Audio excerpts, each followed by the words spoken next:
क्या आप जानते हैं कि लव कुश का अंतिम यज्ञ क्या था? क्या उन्होंने श्री राम की तरह संन्यास लिया? क्या अयोध्या का भविष्य वैभवशाली बना रहा या समय के साथ कुछ नया घटित हुआ?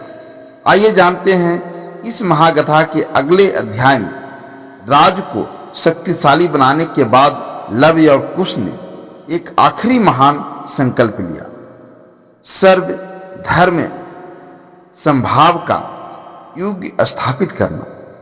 वेदों और शास्त्रों को प्रजा तक पहुंचाया, हर जाति और वर्ग को समान अधिकार दिया, न्याय प्रणाली को इतना मजबूत बनाया कि अयोध्या में अपराध अग्नय हो गए।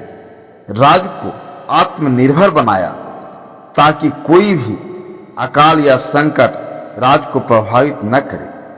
धीरे धीरे उनकी ख्याति पूरे आर्यावर्त में फैलने लगी और अन्य राज्यों ने भी उनके सिद्धांतों को अपनाना शुरू कर दिया।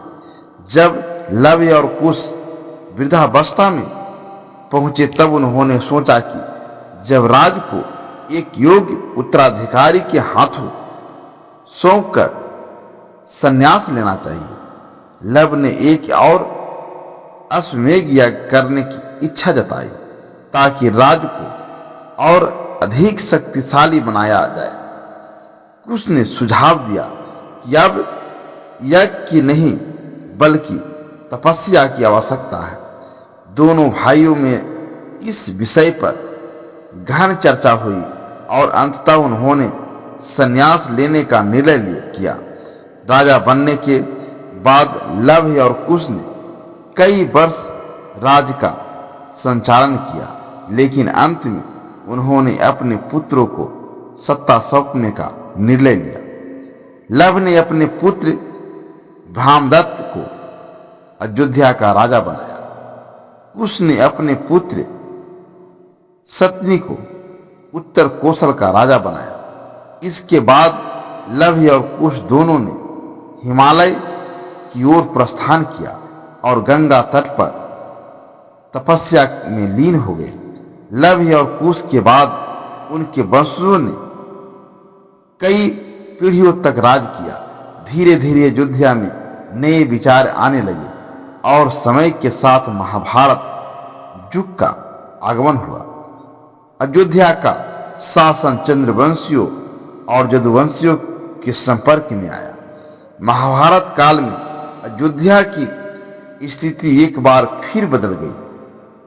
लव और कुश के वंशजों ने विभिन्न क्षेत्रों में नए राज्य स्थापित किए। इस तरह लव और कुश ने श्री राम के पद चिन्हों पर चलते हुए अयोध्या को महान ऊंचाइयों तक पहुंचाया और फिर संन्यास लेकर इतिहास में अमर हो गए।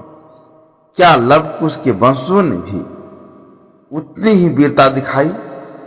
क्या रामराज की परंपरा आगे भी बनी रही? अयोध्या के इतिहास का अगला चरण और भी रोचक होगा। जानने के लिए देखिए अगला भाग कल सुबह 5:05 सिर्फ हमारे एसपी कहानी पर।